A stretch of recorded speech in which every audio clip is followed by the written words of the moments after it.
Майра Шамсутдинова атындағы ән-өнер шығармашылық мұражай үйіне 20 жыл. Майраның әншілік өнерін халыққа насихаттау мақсатында 2001 жылдың 30 қаңтарында Майра Шамсутдинова атындағы ән-өнер шығармашылық музей үйі Потанин атындағы облыстық тарихи-өлкетану музейінің филиалы ретінде ашылды. Бұл ғимарат қазіргі таңда архитектуралық ескерткіш ретінде саналады. Майра Шамсутдинова атындағы ән-өнер шығармашылығы музей үйінің негізгі мақсаты Майраның өмірі мен шығармашылығы жайында жаңа мәліметтер мен тереңірек зерттеу жұмыстарын жүргізу. Музей 2 экспозициялық залдан тұрады. Экспозицияда Майраның өмірі мен шығармашылығын көрсететін фотолар мен құжаттар көрсетілген.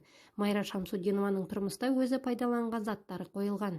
Фотосуреттері мен құжаттарынан басқа Майраның өзі қолданған заттарына келушілер ерекше көңіл аударады. Майра киген қызыл жібек камзол шапан көрсетілген.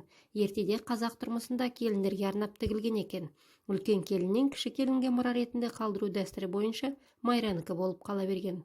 Майра Уәли қызы Шамсутдинова Ертіс елінен шыққан халқымыздың асыл қызы, ән өнерінің шоқ жұлдыздарының бірі, асқан дарынды әнші-композитор. Майра Уәли қызы Шамсутдинова 1890 жылы Ертіс елінде дүниеге келген. Әкесі татар, Уәли, шешесі қазақ Қатира деген кісі болған. Әншілік өнерге 13 жасынан бастап ден қойған. Ол әнді сырнаймен айтқан. Майра өзінің өнерін Баянауыл, Кереку, Қоянды жәрмеңкелеріне әнші ақын Иса Байзақов, атақты әнші Әміре Қашаубаевпен бірге ән шырқаған.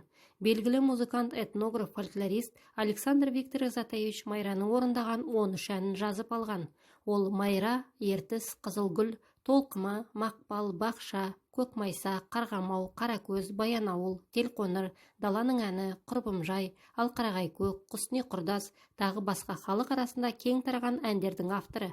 Майраның орындаушылық және композиторлық шығармашылығы Сарыарқаның әншілік дәстүрін ілгері дамытты. Майра ескілік әдет-ғұрыптан қол үзіп, өз өнерінің профессионалдық дәрежеде меңгерген қазақ әйелдерінің бірі.